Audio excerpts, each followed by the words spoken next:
with coverage you can count on. This is the Erie News NOWCAST.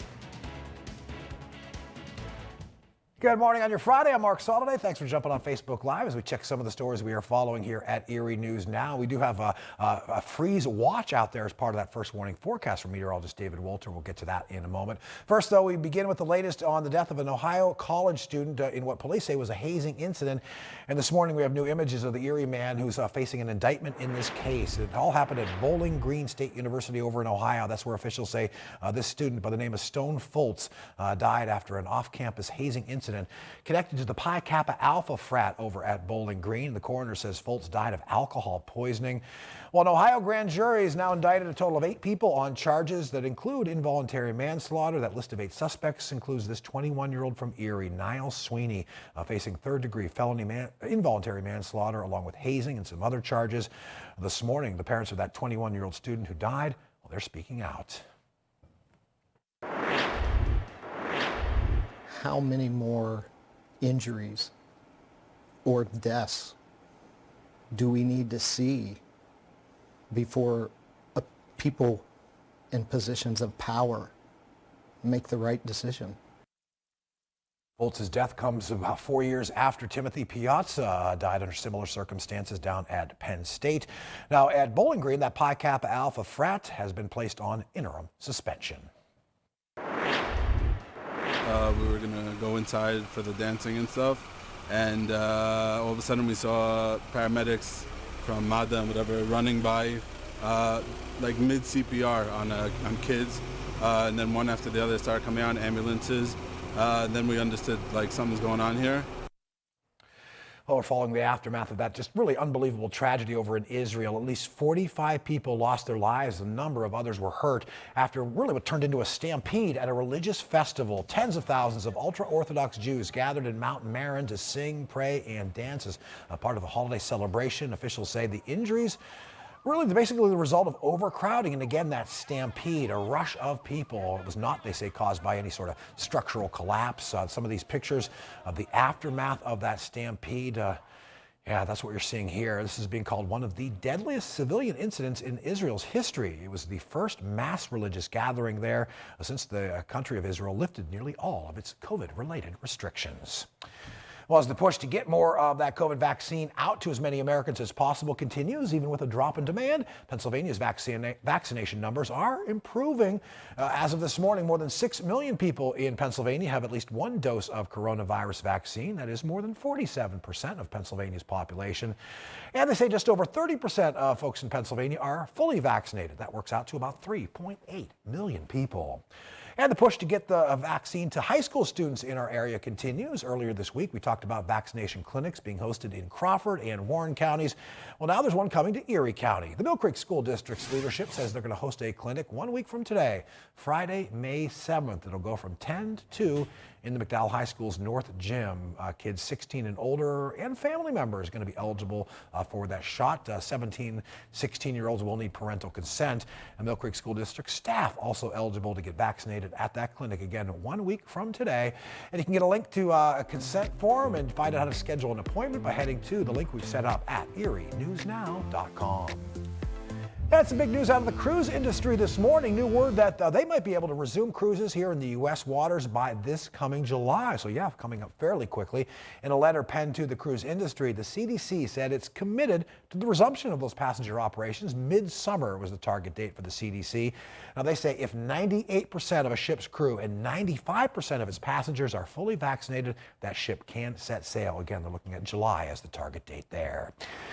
For the 147th consecutive year, it's Kentucky Derby time down at Churchill Downs in Kentucky, Louisville to be specific. Of course, due to the pandemic, last year's run for the Roses was pushed all the way back to September. But yeah, here in 2021, it's returning to that traditional first Saturday in May. This year's Derby features 20 of the best 3-year-olds in horse racing. The favorite, Essential Quality, comes into the race as one of 3 horses that are still unbeaten. Coverage of the 147th edition of the Kentucky Derby starts at 2:30 tomorrow afternoon on WICU. The race time somewhere in that 6:20 to 6:40 time frame.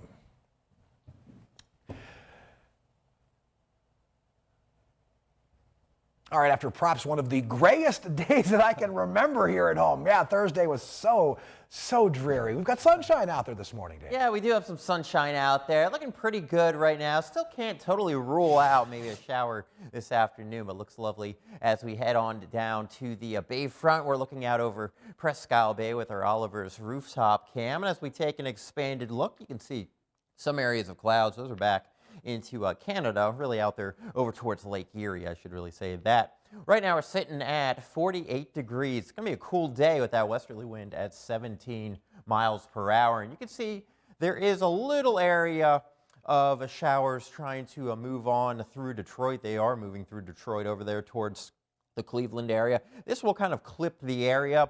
We continue to see a few of those showers way back into the mountains, but those are basically moving on out. So a little bit of rain again coming up as we go through the afternoon. There's a freeze watch in effect for later tonight, inland locations, and that's because temperatures will be dipping to around about 32 degrees. So got to protect those plants, cover them up, or maybe put a large bucket over them. That may be your better option. And if you're worried about that bucket maybe falling over, you can always put like a big rock on it or something heavy. Temperature is coming down into the lower 30s. Of course, the ground's still pretty cold, but I know some folks have put in those plants. And that's the reason why there's a freeze watch in effect, because we have technically begun growing season. Temperatures right now, we're in the middle and upper 40s out there. 44 in Jamestown, 48 over there into Andover, and we've got that wind coming in from the northwest, generally sustained about 15 to 20 miles per hour. And of course, we have our big live event tonight. We're keeping you ahead of the storm, and that is 7:30 WICU and also on a Facebook Live. A little preview of what to expect over the next couple of months. We'll talk about the 7-day in just a moment. Well, back to work today for NFL coaches and general managers over in Cleveland as the NFL draft heads into rounds number 2 and 3. Of course, it was no surprise last night, that first overall pick. The Jacksonville Jaguars selected Clemson quarterback Trevor Lawrence. Well, after letting Erie's James Conner go to Arizona in free agency, the Pittsburgh Steelers, they selected Alabama running back Najee Harris with their first pick. It was the 24th overall. The Browns came away with quarterback Greg Newsome out of Northwestern. That was at pick number 26. And the Bills selected defensive end Gregory Rousseau from Miami. That was with the 30th overall selection. The picking process for rounds 2 and 3 starts at 7 o'clock tonight.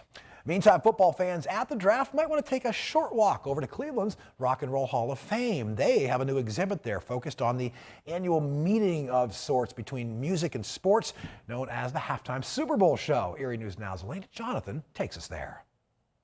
The halftime show during the Super Bowl draws in millions of extra views every year, with some people watching in hopes their favorite artist will surprise them with some of their performance. The Super Bowl halftime show is that one still unique sort of water cooler experience where people can talk about it the next day. Or in this case, take a walk through 55 years of halftime show history. At the newest exhibit at the Rock and Roll Hall of Fame in Cleveland, they have all of the iconic performances.